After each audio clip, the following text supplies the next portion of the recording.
Okay 7:35 ആയിട്ടുണ്ട്. Start ചെയ്യാണ്.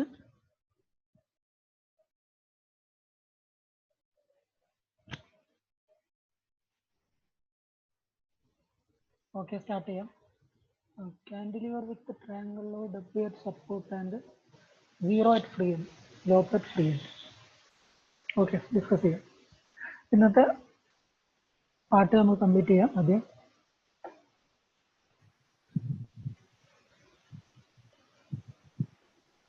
Screen visible ആണല്ലോ അല്ലേ? ഓക്കെ ആണോ screen? Question number 14, is it visible?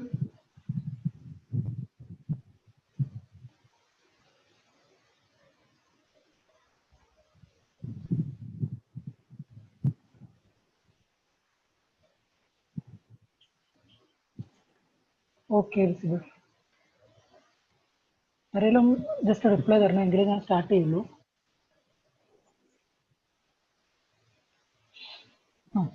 Question: if the diameter of a shaft subjected to torque alone is doubled, then the horsepower P can be increased to 2.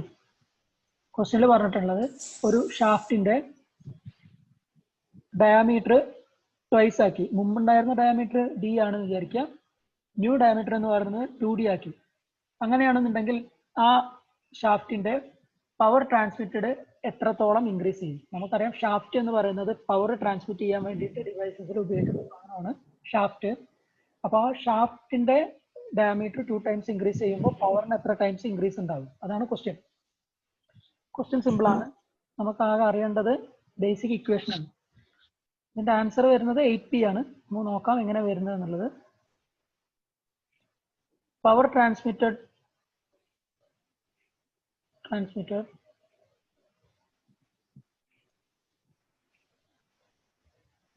P is equal to 2 pi NT divided by 60. ഇവിടെ T എന്ന് പറയുന്നത് torque or torsion. നമ്മളോട് ഇതാണ് basic equation 2 pi NT by 60. ഇനി അറിയാം torque T is equal to tau by R into J.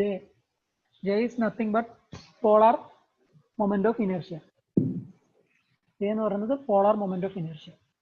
Circular shaft ആവുന്ന കേസിൽ polar moment of inertia എന്ന് പറയുന്നത് pi d⁴ divided by 32. ഈ ഇക്വേഷൻ നമുക്ക് എന്ത് എഴുതാം? ടോ എന്ന് പറയുന്നത് shear stress multiplied by pi d⁴ divided by 32. Polar moment of inertia ആണ്. മൊമെന്റ് ഓഫ് ഇനർഷ്യ അല്ല, പോളാർ മൊമെന്റ് ഓഫ് ഇനർഷ്യ, അതായത് with respect to longitudinal axis. അതായത് ക്രോസ് സെക്ഷന്റെ പെർപെൻഡിക്കുലർ ആയിട്ട് ആക്സിസ് കൺസിഡർ ചെയ്തിട്ട്. അപ്പോൾ അതാണ് നമ്മൾ ടോർഷന്റെ കേസിൽ എടുക്കേണ്ടത്, pi d⁴ by 32. ഇനി R എന്ന് പറഞ്ഞു കഴിഞ്ഞാൽ റേഡിയസ് ഓഫ് ഷാഫ്റ്റ് എന്ന് പറയുന്നത് d/2. ഇതിന് നമുക്ക് T എന്ന് പറയുന്നതിന്റെ equation torque is equal to pi d³ multiplied by tau divided by 16. ഇതാണ് ടോർക്കിന്റെ ഇക്വേഷൻ. അപ്പോൾ ഇവിടെ നിന്ന് ഒരു കാര്യം മനസ്സിലാക്കാം, torque is proportional to d³. ഇവിടെ P is proportional to torque and torque is proportional to d³. So P also proportional to d³. ഇവിടെ ആദ്യത്തെ കേസിൽ പറഞ്ഞ P1 ആണെന്ന് വിചാരിക്കുക. P1 is proportional to d³. രണ്ടാമത്തെ കേസിൽ P2 is proportional to 2d³. So P2 is proportional to 8d³. Hence എന്തായി? Power എന്ന് പറയുന്നത് ആദ്യത്തെ കേസിനേക്കാളും 8 ടൈംസ് ഇൻക്രീസ് വന്നു. അതായത് P എന്ന് പറയുന്ന പവർ 8P ആയി മാറി. ഓക്കെ ആണെന്ന് വിചാരിക്കുന്നു. 8P ഇക്വേഷൻ ഓർത്തിരിക്കേണ്ട equations: power is equal to 2 pi NT by 60, Torque is equal to pi d cube divided by 16 into tau. Tau is shear stress, maximum shear stress.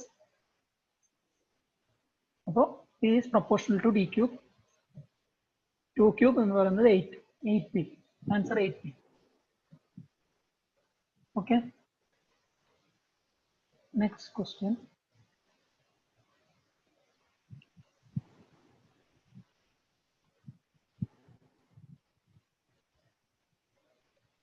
Next question. നേരത്തെ എഴുതിയ equation ഉപയോഗിച്ച് തന്നെ ചെയ്യേണ്ട വേറൊരു problem ആണ്. ഒരാൾ join ആയിട്ടുണ്ട്, first question മിസ്സായിട്ടുണ്ട്, അത് യൂട്യൂബിൽ അപ്ലോഡ് ചെയ്യുമ്പോൾ കാണാം. The maximum shear stress produced in a shaft is 5 Newton per mm square. The shaft is of 40 mm diameter. What is the approximate value of twisting moment? Twisting moment nothing but torsion only. Torsion അല്ലെങ്കിൽ torque. നമ്മൾ equation എഴുതി torque T is equal to tau into pi d cube divided by 16. Okay. ഈ pi d cube by 16 പറയുന്ന വേറൊരു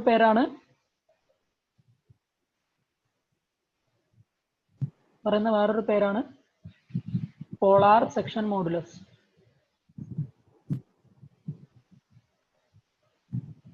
polar section modulus അല്ലെങ്കിൽ ZP എന്ന് represent ചെയ്യും, polar section modulus. അപ്പൊ ഈ ക്വസ്റ്റ്യനിൽ നമുക്ക് ടോന്റെ വാല്യൂ തന്നിട്ടുണ്ട്. Tau is equal to 5 newton per mm square. Tau is 5 newton per mm square. അതുപോലെ diameter D is equal to 40 mm. അപ്പോൾ T is equal to tau is 5 multiplied by pi multiplied by d cube 40 into 40 into 40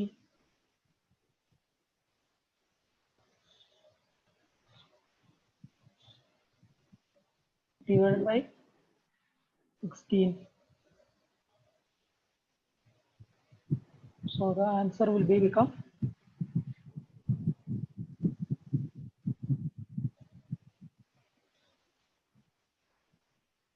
63 Newton meter.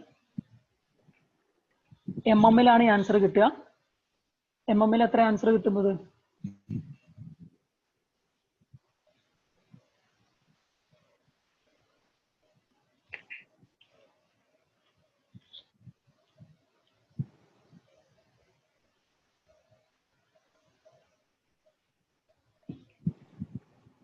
approximately 2.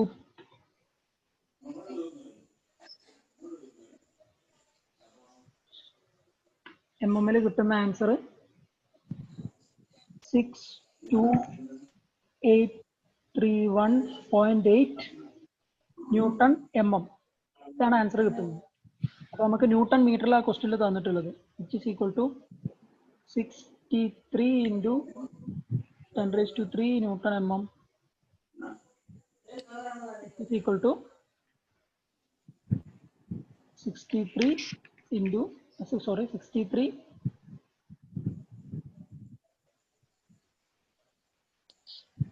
Newton meter.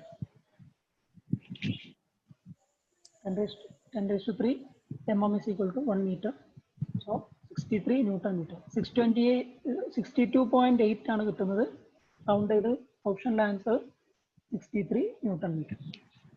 ഓർത്തിരിക്കേണ്ട equation ഇതാണ്, tau into pi D cube by 60. എങ്ങനെയാണ് എക്സാമുകൾക്ക് solve ചെയ്യാന്ന് ചോദിച്ചു കഴിഞ്ഞാൽ 4ഉം 16ഉം cancel ചെയ്ത് പോയി 4 വന്നു, ഇവിടെ ഒരു 10 ആണ് ബാക്കിയുള്ളത്. അതുപോലെ ഈ 4ഉം ക്യാൻസൽ ചെയ്ത് പോയി 10 ബാക്കി വന്നു. പിന്നെ ബാക്കിയുള്ളത് ഒരു 4 ആണ്. 4 into 5 which is equal to 20. 22 into 10⁻³ pi. അതായത് 20 pi into 10⁻² എന്ന് വരും. 2 pi into 10⁻³. ഇവിടെ ഒരു 10 കൂടി ഉണ്ട്. അപ്പൊ 2 pi into 10⁻³. അങ്ങനെ സോൾവ് ചെയ്തിട്ട് വേണം കണ്ടെത്താൻ, കാരണം ഈസി ആയിട്ട് വെട്ടിപ്പോകുന്ന വാല്യൂസ് തന്നെയാണ്. അപ്പൊ നമുക്ക് എക്സാമ്പിൾക്ക് വന്നാൽ സോൾവ് ചെയ്യാൻ പറ്റും. ഓക്കെ,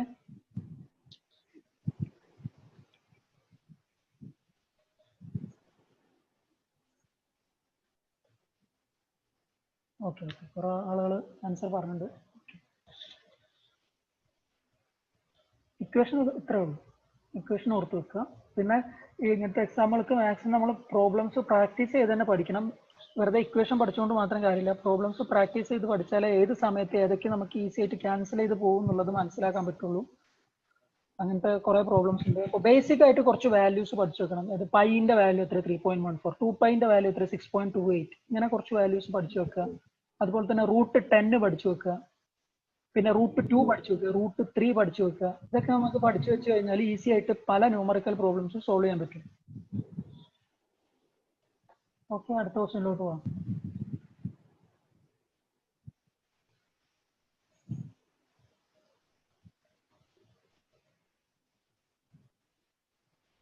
ഓക്കെ, അടുത്ത ക്വസ്റ്റ്യൻ നമ്മൾ നേരത്തെ എഴുതിയ ഇക്വേഷൻ വെച്ച് തന്നെ സോൾവ് ചെയ്യേണ്ടതാണ്. അപ്പോൾ ഇതിലെ കുറച്ച് ബേസിക് ആയിട്ടുള്ള ഇക്വേഷൻസ് പഠിക്കുക എന്നുള്ളതാണ് മെയിൻ കാര്യം. A solid shaft rotating at 180 rpm is subjected to a mean torque of 5000 Newton meter. What is the power transmitted by the shaft in kilowatt? കിലോവാട്ടിൽ എന്താണ് പവർ ട്രാൻസ്മിറ്റ് ചെയ്തതെന്നുള്ളതാണ് ചോദ്യം. നമുക്കറിയാം power is equal to 2πnt divided by 60. T എന്ന് പറയുന്നത് torque, N എന്ന് പറയുന്നത് rotation RPM, number of rotations per minute, N is equal to 180 rpm. നമുക്ക് തന്ന values എന്ന് പറയുന്നത് N is equal to 180 rpm, torque T is equal to 5000 Newton meter. അപ്പോൾ ഈ വാല്യൂസ് സബ്സ്റ്റിറ്റ്യൂട്ട് ചെയ്യുന്നു. 2π multiplied by 180 multiplied by 5000 divided by 60. ഇപ്പൊ നമുക്ക് കിട്ടുന്ന വാല്യൂ എന്തിലാണ്? വാട്ട്. വാട്ട് എന്ന് പറയുന്ന യൂണിറ്റിലാണ്. നമുക്ക് ക്വസ്റ്റ്യനിൽ ചോദിച്ചത് കിലോ വാട്ടിലാണ്. അവസാനം കൺവേർട്ട് ചെയ്യാം. 60യും 180യും 3. അപ്പോൾ നമുക്ക് സിംപ്ലിഫൈ ചെയ്ത് എങ്ങനെ എഴുതാം? 2 into 3 6, 6 into 5 30, 30π into 10 raised to 3 watt. 10 raised to 3 watt എന്ന് പറഞ്ഞാൽ 1 kilowatt. 30 into π kilowatt. ഈസി ആയിട്ട് സോൾവ് ചെയ്യാം. എന്താ അറിയേണ്ടത്? ഇക്വേഷൻ അറിയണം. ഇക്വേഷൻ അറിഞ്ഞാൽ ഈസി ആയിട്ട് സോൾവ് ചെയ്യാൻ പറ്റും. 1 മാർക്ക് കിട്ടി. സമയം എടുത്തത് 1 മിനിറ്റിലും താഴെ. പിന്നെ യൂണിറ്റുകൾ ശ്രദ്ധിക്കുക. നമുക്ക് കിട്ടുന്ന യൂണിറ്റ് വാട്ടിലായിരിക്കും. എല്ലാം SI യൂണിറ്റിലായതുകൊണ്ട് വാട്ടിലാണ് ആൻസർ കിട്ടുന്നത്. വാട്ടിൽ ക്വസ്റ്റ്യനിൽ ചോദിച്ചിട്ടുള്ളത് കിലോ വാട്ടിലാണ്. സപ്പോസ് ഇനി ചിലപ്പോൾ ഇവരെന്നെ ട്വിസ്റ്റ് ചെയ്തിട്ട് എന്ത് ചോദിക്കും? ഓപ്ഷനിൽ 30,000 കിലോവാട്ട് 30,000 പൈ എന്ന് വരും. ആദ്യം നമ്മൾ പ്രോബ്ലം ചെയ്യുമ്പോൾ തന്നെ ആൻസർ കിട്ടും. 30,000 പൈ എന്ന് OMR മാർക്ക് ചെയ്യും. ആൻസർ കഴിഞ്ഞു, ഉത്തരം തെറ്റി. കാരണം എന്താ? ക്വസ്റ്റ്യനിൽ ചോദിച്ചത് കിലോ വാട്ടിലാണ്, നമ്മൾ എഴുതിയ ആൻസർ വാട്ടിലാണ്. 1 മാർക്ക് പോയി, പ്ലസ് മൈനസ് 1 മാർക്ക് പോയും ചെയ്തു. അതിൻ്റെ കൂടെ കിട്ടിയതെന്ന് 0.33 പോയി. അതുകൊണ്ട് എക്സാം എഴുതുമ്പോൾ കെയർഫുൾ ആയിട്ട് ഓപ്ഷൻസ് മാത്രം നോക്കാതെ നമ്മൾ സ്റ്റെപ്പുകളൊക്കെ കറക്റ്റായിട്ട് ഫോളോ ചെയ്തിട്ട് നോക്കുക. പ്രോബ്ലമാറ്റിക് സബ്ജക്റ്റിന് എപ്പോഴും വേണ്ടത് ക്വസ്റ്റ്യൻ ഇക്വേഷൻ ആദ്യം എഴുതുന്നു, തന്ന വാല്യൂസ് എഴുതുന്നു, അതുപോലെ യൂണിറ്റുകളൊക്കെ കറക്റ്റ് ആണോ നോക്കുന്നു, എന്നിട്ട് മാത്രം ആൻസർ ചൂസ് ചെയ്യുക. കാരണം ഈ യൂണിറ്റുകളിലൊക്കെയാണ് ഈസി ആയിട്ടുള്ള ക്വസ്റ്റ്യൻസ് തെറ്റിപ്പോകുന്നത്. അത് പിന്നെ പുറത്തിറങ്ങിയ ആ 0.33 മാർക്കിനായിരിക്കും ചിലപ്പോൾ നമ്മൾ ലിസ്റ്റിൽ നിന്ന് ഔട്ടായി പോകുന്നത്, അല്ലെങ്കിൽ നമുക്ക് ജോലി നഷ്ടപ്പെടുന്നത്. അപ്പോഴാണ് അതിൻ്റെ വിഷമം അറിയുള്ളൂ. അതുകൊണ്ട് യൂണിറ്റുകളൊക്കെ നല്ലപോലെ ശ്രദ്ധിച്ച് ആൻസർ എഴുതുക. ഞാൻ പലപ്പോഴും മുമ്പൊക്കെ തെറ്റിക്കാറുണ്ടായിരുന്നു അപ്പോൾ ഈ യൂണിറ്റുകളൊക്കെ. അങ്ങനെ പിന്നീട് ഞാൻ തന്നെ സോൾവ് ചെയ്ത് ഓരോ ക്വസ്റ്റ്യനും ഇതുപോലെ സ്റ്റെപ്പുകൾ ഫോളോ ചെയ്യും. അതായത് തന്ന വാല്യൂസ് ഇതാണ്, അതുപോലെ തന്ന യൂണിറ്റുകൾ ഇതാണ്. അപ്പം എല്ലാം ഒരു യൂണിറ്റിലോട്ട് കൺവേർട്ട് ചെയ്യും. എന്നിട്ട് ലാസ്റ്റ് ആ യൂണിറ്റ് തന്നെ എഴുതും. ആ യൂണിറ്റ് കൺവേർട്ട് ചെയ്ത് ആൻസറുമായിട്ട് മാച്ച് ചെയ്യുന്ന രീതിയിൽ എഴുതും. അത് പ്രാക്ടീസ് കൊണ്ട് മാത്രമേ ചെയ്ത് കിട്ടുള്ളൂ. അല്ലെങ്കിൽ നമ്മൾ വെറുതെ ഇക്വേഷൻ കാണാൻ പഠിച്ചാൽ ആൻസർ കിട്ടില്ല. പ്രാക്ടീസ് തന്നെ ചെയ്യണം. അതുകൊണ്ട് മാക്സിമം എത്രത്തോളം ക്വസ്റ്റ്യൻസ് പ്രാക്ടീസ് ചെയ്യാൻ പറ്റും അത്രത്തോളം ക്വസ്റ്റ്യൻസ് പ്രാക്ടീസ് ചെയ്യാം. ഓക്കെ, അടുത്ത question. The polar moment of inertia of the cross section of member is required to assess the strength of member in. ഞാൻ നേരത്തെ പറഞ്ഞു ടോർഷൻ ഇക്വേഷന്റെ കേസിൽ നമ്മൾ മൊമെന്റ് ഓഫ് ഇനേർഷ്യ അല്ല പോളാർ മൊമെന്റ് ഓഫ് ഇനേർഷ്യ ആണ് എടുക്കുന്നത്. ആൻസർ ടോർഷൻ ആണ്. ബെൻഡിങ്ങിന്റെ കേസിൽ നമ്മൾ എടുക്കുന്നത് മൊമെന്റ് ഓഫ് ഇനേർഷ്യ. ബെൻഡിങ്ങിന്റെ കേസിൽ മൊമെന്റ് ഓഫ് ഇനേർഷ്യ.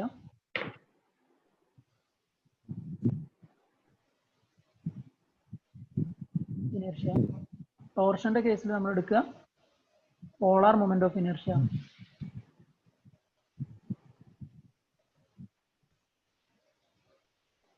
ആക്സിയൽ ഫോഴ്സിന്റെ കേസിൽ നമ്മൾ എന്തെടുക്കും? Area of cross section.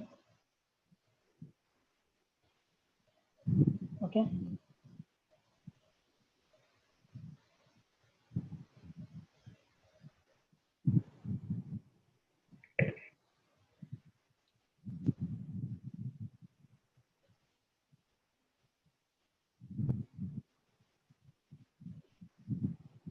അടുത്ത ക്വസ്റ്റ്യനിലോട്ട് പോകാം.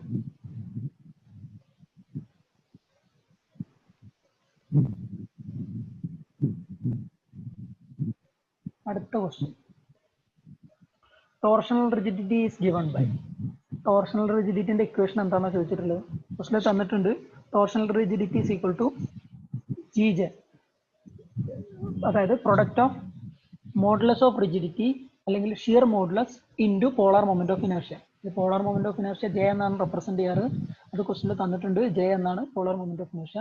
അപ്പോൾ product of polar moment of inertia into shear modulus ആണ് ടോർഷണൽ റിജിഡിറ്റി എന്ന് പറയുന്നത്. നമുക്ക് ടോർഷനെ കുറിച്ച് പറഞ്ഞു. ജസ്റ്റ് ടോർഷന്റെ ബേസിക് ഇക്വേഷൻ ജസ്റ്റ് എഴുതി നോക്കാം. P/J is equal to tau/R is equal to G θ/L. ഇവിടെ T എന്ന് പറയുന്നത് ടോർക്ക്, J എന്ന് പറയുന്നത് polar moment of inertia, tau എന്ന് പറയുന്നത് ഷിയർ സ്ട്രെസ്, R എന്ന് പറയുന്നത് radius of circle, means radius of that cross section, G എന്ന് പറയുന്നത് ഷിയർ മോഡുലസ്, തീറ്റ എന്ന് പറയുന്നത് ടോർഷൻ കാരണം ഉണ്ടായിരുന്ന ആംഗിൾ ഓഫ് ട്വിസ്റ്റ്, L എന്ന് പറയുന്നത് ലെങ്ത് ഓഫ് നമ്മുടെ ഷാഫ്റ്റ്. ഇതാണ് ബേസിക് ഇക്വേഷൻ. ഇനി ഇതുപോലെ തന്നെ നമുക്ക് ബെൻഡിങ് ഇക്വേഷൻ ഉണ്ട്. ഇത് ടോർഷൻ ഇക്വേഷൻ, ഇതുപോലെ ബെൻഡിങ് ഇക്വേഷൻ. അത് എല്ലാവർക്കും അറിയുന്നുണ്ടാവും. M/I is equal to sigma/y is equal to E/R.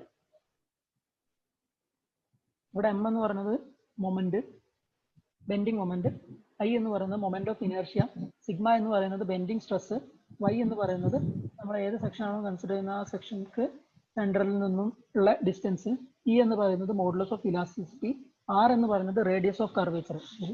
Section bend ചെയ്യുന്ന സമയത്ത് അതിനുണ്ടാവുന്ന റേഡിയസ് ഓഫ് കർവേച്ചർ ആണ് R എന്ന് പറയുന്നത്. ഈ രണ്ട് ഇക്വേഷൻസ് നമുക്ക് താരതമ്യം ചെയ്ത് പഠിക്കാം. ഇത് ടോർഷൻ ഇക്വേഷൻ, ബെൻഡിങ് ഇക്വേഷൻ. അപ്പൊ ഇവിടെ നമ്മളോട് ചോദിച്ചിട്ടുള്ളത് GJ, അതായത് ടോർഷന്റെ കേസിൽ നമ്മൾ എടുക്കുന്നത് ടോർഷണൽ റിജിഡിറ്റി GJ. അതുപോലെ ബെൻഡിങ്ങിന്റെ കേസിൽ നമ്മൾ എടുക്കുന്നതാണ് എന്ത്? Flexural rigidity EI. Flexural rigidity, flexural rigidity.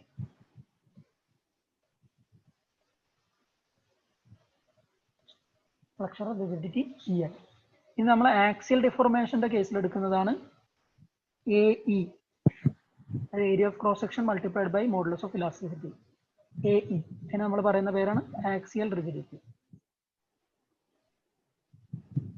Axial rigidity. അത് ബേസിക് ആയിട്ട് ഈ കാര്യങ്ങൾ ഓർത്ത് വെക്കുക. GJ എന്ന് പറഞ്ഞു കഴിഞ്ഞാൽ ടോർഷണൽ റിജിഡിറ്റി, EI എന്ന് പറഞ്ഞു കഴിഞ്ഞാൽ ഫ്ലെക്ചറൽ റിജിഡിറ്റി, AE എന്ന് പറഞ്ഞു കഴിഞ്ഞാൽ ആക്സിയൽ റിജിഡിറ്റി. ഓക്കെ,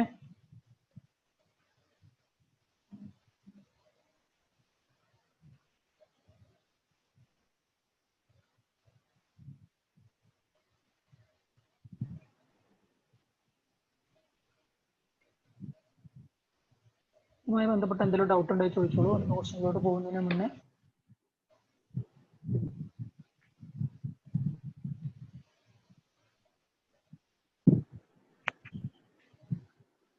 Okay, അടുത്ത ക്വസ്റ്റ്യനിലോട്ട് പോവാം.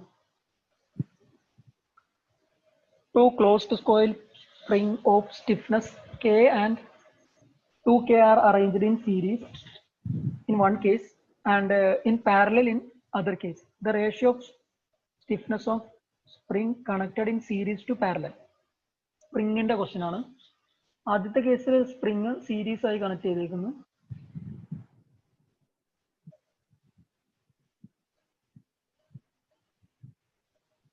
രണ്ട് സ്പ്രിങ്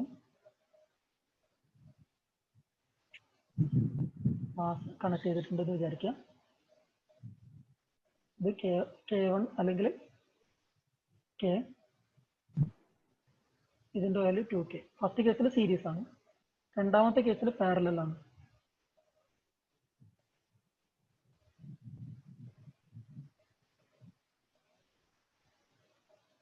സെയിം K 2K. ഇനി പാരലൽ ആവുന്ന കേസിലുള്ള സീരീസ് ആവുന്ന കേസിലുള്ള ഇക്വലൻസ് സ്പ്രിംഗ് കോൺസ്റ്റന്റ് കാണാൻ equation 1/K equivalent is equal to 1/K1 plus 1/K2 plus etc. എത്രത്തോളം സീരീസ് ആയിട്ട് കണക്ട് ചെയ്യുന്നുണ്ടോ അത്രത്തോളം റെസിപ്രോക്കൽ ആയിട്ട് സം ചെയ്യുന്നു. അതായത് ഈ കേസിൽ 1/K plus 1/2K എന്ത് കിട്ടും? സോൾവ് ചെയ്യുമ്പോൾ KE is equal to KE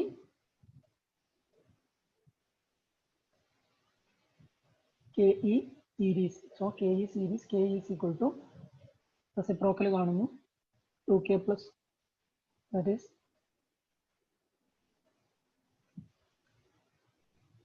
2K divided by 3 വല്ല കിട്ടുന്നത്. അതെ. ഇനി പാരലൽ ആവുന്ന കേസിൽ KE പാരലൽ ഇവിടെ സീരീസ് ആണ്. KE series KE parallel is equal to just algebraic some എടുത്താൽ മതി. പാരലൽ ആവുന്ന കേസിൽ K plus 2K is equal to 3K. നമ്മളോട് ചോദിച്ചിട്ടുള്ളത് K equivalent series divided by K equivalent parallel which is equal to 2K by 3 divided by 3K. നമുക്ക് എന്ത് കിട്ടും? K cancel ചെയ്ത് പോയി 2/9. ആൻസർ 2/9. ആൻസർ 2/9. ഓക്കെ.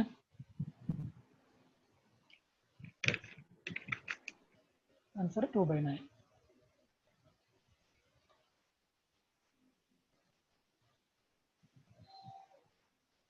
അടുത്ത question.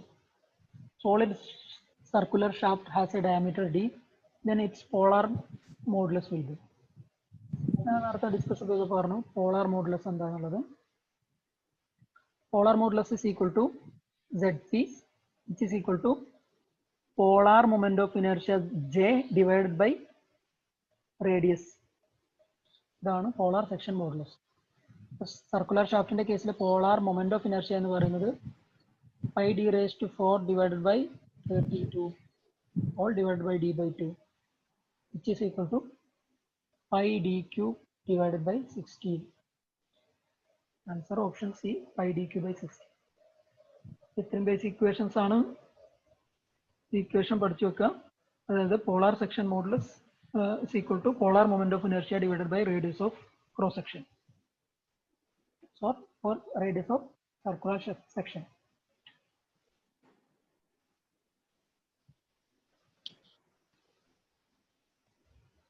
Next question. Okay, torsion കഴിഞ്ഞു.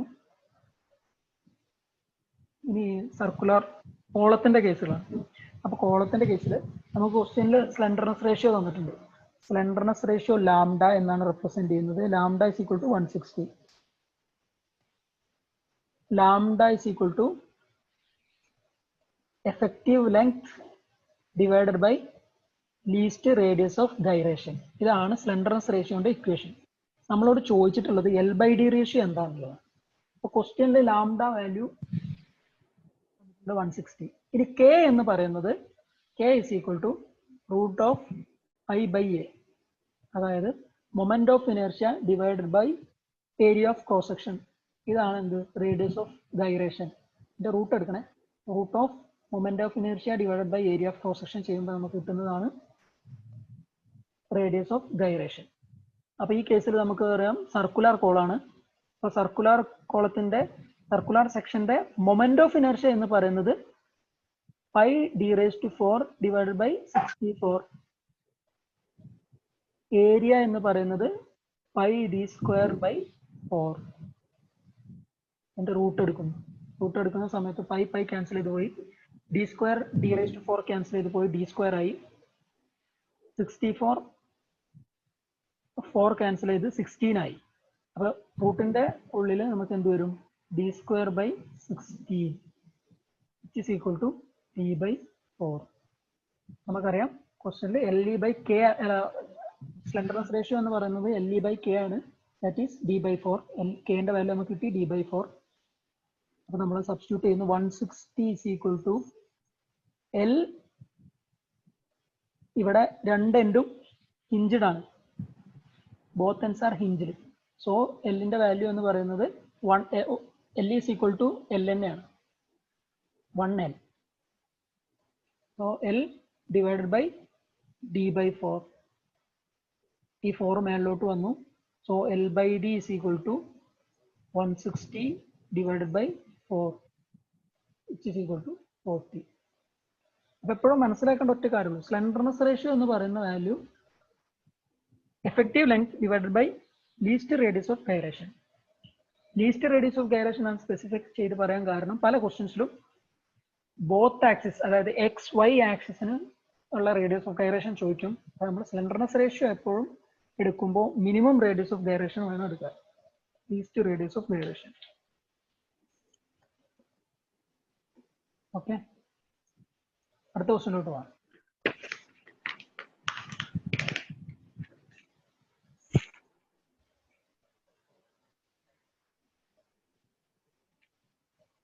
അടുത്ത question, if Euler load for a steel column is 1000 kilonewton and crushing load is 1500 kilonewton. The Rankine load is. നമുക്ക് Euler equation എല്ലാവർക്കും അറിയുന്നുണ്ടാവും. Critical load P C R is equal to pi square E I divided by L E square. L E എന്ന് പറഞ്ഞു കഴിഞ്ഞാൽ effective length square. ഇതാണ് Euler load. അപ്പൊ Euler assume ചെയ്തത് എന്താണ്? Column fails in buckling. Long column, അതായത് column എപ്പോഴും ബക്ലിങ്ങിലാണ് ഫെയിൽ ആവുക എന്നുള്ളതാണ് അസ്യൂം ചെയ്തത്. പക്ഷെ ക്രഷിങ്ങിലും ഫെയിൽ ആവും. അപ്പോൾ റാങ്കൈൻ എന്ത് ചെയ്തു? ഈ രണ്ട് കേസും കൺസിഡർ ചെയ്തു. അങ്ങനെ റാങ്കൈൻ ഒരു ഇക്വേഷൻ ഫോം ചെയ്തു. അപ്പോൾ റാങ്കൈൻ ഇക്വേഷൻ പ്രകാരം, അതായത് ക്രിട്ടിക്കൽ ലോഡ് എന്ന് പറയുന്നത് അല്ലെങ്കിൽ റാങ്കൈൻ ലോഡ് എന്ന് പറയുന്നത് 1/p is equal to 1/p Euler, അതായത് യൂളർ ഇക്വേഷൻ വെച്ച് കിട്ടുന്ന load plus 1/p crushing load. ഇങ്ങനെ ഈ ഒരു റെസിപ്രോക്കൽ ഇക്വേഷൻ ഫോം ചെയ്തു. ഈ ഇക്വേഷൻ വെച്ചിട്ടാണ് നമുക്ക് റാങ്കൈൻ ലോഡ് കിട്ടുന്നത്. ഇക്വേഷൻ ഓർത്ത് വെക്കുക, 1/pe പ്ലസ് 1/pc. PE എന്ന് പറഞ്ഞ യൂളർ ലോഡ്, PC എന്ന് പറഞ്ഞ ക്രഷിംഗ് ലോഡ്. ക്വസ്റ്റനിൽ രണ്ട് വാല്യൂസും ഡയറക്റ്റ് ആയിട്ട് തന്നിട്ടുണ്ട്. 1/1000 ആണ് യൂളർ ലോഡ് പ്ലസ് 1/1500 ആണ് എന്ത് ക്രഷിംഗ് ലോഡ്. അപ്പോൾ P is equal to എന്ത് കിട്ടും? നമുക്ക് P is equal to 600 kilonewton എന്ന് കിട്ടും. സോൾവ് ചെയ്യുമ്പോൾ എങ്ങനെ വരും? 1500 into 1000 divided by 1000 plus 1500. രണ്ടും സോൾവ് ചെയ്യുന്ന സമയത്ത് നമുക്ക് കിട്ടുന്ന വാല്യൂ 600 kilonewton. നിങ്ങൾ സോൾവ് ചെയ്ത് നോക്കുമെന്ന് വിചാരിക്കുന്നു. ഇവിടെ 0 ക്യാൻസൽ ചെയ്ത് പോയി. 1500 divided by 250 25. ആൻസർ 600 എന്ന് കിട്ടും.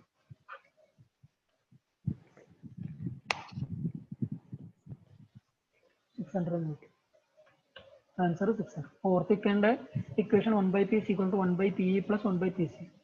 ഈ ക്വസ്റ്റ്യൻ ഒക്കെ വളരെ സിമ്പിൾ ആയിട്ടുള്ള ക്വസ്റ്റ്യൻ, 1 മിനിറ്റിന് താഴെ സോൾവ് ചെയ്യാം. പക്ഷേ ഈ ഇക്വേഷൻ അറിയണം, അത്ര മാത്രമേ. നമുക്കറിയാം ഇവിടെ ഈ ആദ്യത്തെ ഓപ്ഷൻ എന്ന് നോക്കൂ, 2500 kilonewton. 1500 plus 1500 2500. ഈ ഇക്വേഷൻ ഓർമ്മയില്ലാതെ നമ്മൾ ചിലപ്പോൾ 2500 എന്നൊക്കെ ആൻസർ ഇടും. അല്ലെങ്കിൽ ഇത് അറിയാത്ത ഒരാൾ ചിലപ്പോൾ എഴുതും ഏറ്റവും മിനിമം ലോഡല്ലേ ഫെയിലിംഗ് ലോഡായിട്ട് എടുക്കേണ്ടത്, അപ്പോൾ 1000 കിലോമീറ്റർ എഴുതി കൂടെ 1000 കിലോമീറ്റർ എടുക്കും. അതുപോലെ ആ കൺസെപ്റ്റ് അറിയാതെ മാക്സിമം ലോഡ് എടുത്തൂടെ, മാക്സിമം ലോഡ് നിങ്ങൾ 1500 എഴുതാം. പക്ഷെ കറക്റ്റ് ആൻസർ 600 കിലോമീറ്റർ ആണ്. അത് ഈ ഇക്വേഷൻ അറിഞ്ഞെങ്കിൽ മാത്രമേ കിട്ടൂ. 1 മിനിറ്റ് കൂടി ഉള്ളൂ, ഇത് കഴിഞ്ഞിട്ട് റീജോയിൻ ചെയ്യണം. അപ്പോൾ ഇതുവരെ എടുത്തതിൽ എന്തെങ്കിലും ഡൗട്ടുകൾ എന്തെങ്കിലും ഉണ്ടോ? അങ്ങനത്തെ എന്തെങ്കിലും ഡൗട്ട് ഉണ്ടെങ്കിൽ ഡിസ്കസ് ചെയ്യാം. ഇനി കമാൻഡിൽ ചോദിക്കോ, വോയിസ് കമാൻഡ് ചെയ്ത് ചോദിക്കും.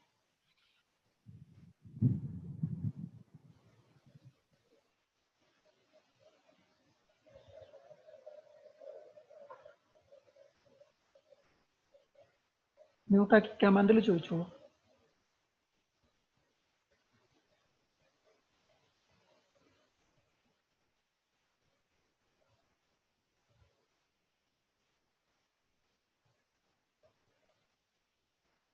ഒരു മിനിറ്റ് കൊണ്ട് ക്ലോസ് ആവും.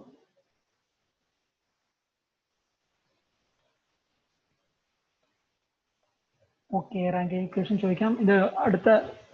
ഇത് ഞാൻ അടുത്ത ലിങ്ക് ഇപ്പോൾ ഇടാം, കാരണം ഇപ്പോൾ അത് ക്ലോസ് ആവും.